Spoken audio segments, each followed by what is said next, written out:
Let's continue to talk about Nestle. 1867 Henry Nestle baby formula create ചെയ്തത് breast feed ചെയ്യാൻ പറ്റാത്ത അമ്മമാർക്ക് ഒരു സബ്സ്റ്റിറ്റ്യൂട്ട് പ്രൊഡക്റ്റ് മാത്രമായിട്ടായിരുന്നു. എന്നാൽ 1970കളിൽ നെസ്ലെ എന്ന കമ്പനി ഫോം ചെയ്ത് 100 വർഷങ്ങൾക്ക് ഇപ്പുറം ഇതേ ബേബി പ്രൊഡക്ട്സിന്റെ സെയിൽസ് കുറയാൻ തുടങ്ങി. അതിന് കാരണം എന്തെന്നാൽ നാച്ചുറൽ ബ്രസ്റ്റ് മിൽക്കാണ് കുട്ടികൾക്ക് ഏറ്റവും നല്ലതെന്ന് ആളുകൾ മനസ്സിലാക്കി തുടങ്ങി. പിന്നീട് നെസ്ലെ ഒരു കാര്യം തീരുമാനിച്ചു. എന്തുകൊണ്ട് ആവശ്യക്കാർക്ക് മാത്രമല്ലാതെ ലോകത്തുള്ള എല്ലാ കുട്ടികൾക്കും ഇതേ പ്രൊഡക്റ്റ് കൊടുത്തുകൂടാ? എന്നാൽ ആ തീരുമാനം നെസ്ലെ എന്ന ബേബി ഫുഡ് പ്രൊഡക്റ്റ് കമ്പനിയെ ബേബി കില്ലർ കമ്പനിയായി മാറ്റി. ബേബി ഫുഡ് പ്രൊഡക്ട്സ് അവരുടെ ഏറ്റവും കൂടുതൽ ലാഭം ലഭിച്ചുകൊണ്ടിരിക്കുന്ന പ്രൊഡക്റ്റ്, ഇതേ പ്രൊഡക്റ്റ് ബ്രസ്റ്റ് മിൽക്കിനേക്കാളും നല്ലതാണെന്ന ക്യാമ്പയിൻ അവർ സ്റ്റാർട്ട് ചെയ്തു.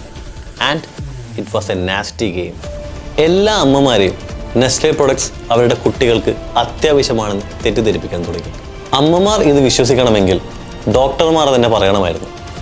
അതിനായി നെസ്ലെ ഡോക്ടേഴ്സിന് പേ ചെയ്യാൻ തുടങ്ങി. ഹോസ്പിറ്റൽസിനെ ഇടനിലക്കാരാക്കി മാറ്റി. എന്നാൽ തെളിവുകൾ നേരെ തിരിച്ചായിരുന്നു. നെസ്ലെയുടെ പ്രൊഡക്ട്സിൽ കുട്ടികൾക്ക് ആവശ്യമായ വൈറ്റമിൻസ്, ന്യൂട്രിയൻസ് ഇവയൊന്നും തന്നെയില്ല. ഡോക്ടേഴ്സിനും ഹോസ്പിറ്റലിനും കൂടുതൽ പൈസ നെസ്ലെ കൊടുക്കാൻ തുടങ്ങി. അതുകൊണ്ട് തന്നെ അമ്മയുടെ മുലപ്പാലിനേക്കാൾ നല്ലത് നെസ്ലെ പ്രൊഡക്റ്റ് ആണെന്ന് ഡോക്ടർമാർ വിധി എഴുതി.